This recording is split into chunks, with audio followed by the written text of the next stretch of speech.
Hi everyone, welcome back to another guide video on our channel. In today's video, I'm going to be showing you how to find phone contacts on Instagram. This is going to be a short and easy video, so let's jump right into it.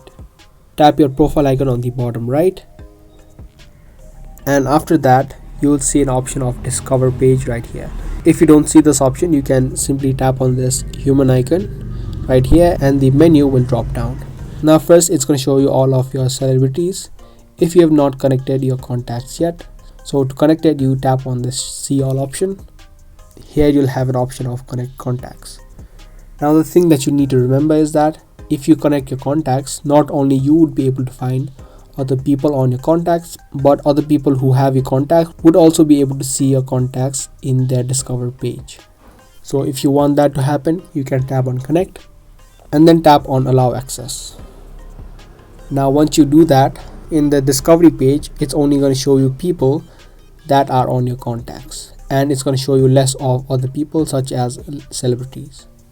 So that's the way that you can connect your contacts on Instagram. If you guys liked and found this video helpful, make sure to subscribe, share, and also give this video a thumbs up. If you want more of these videos, turn on the notifications.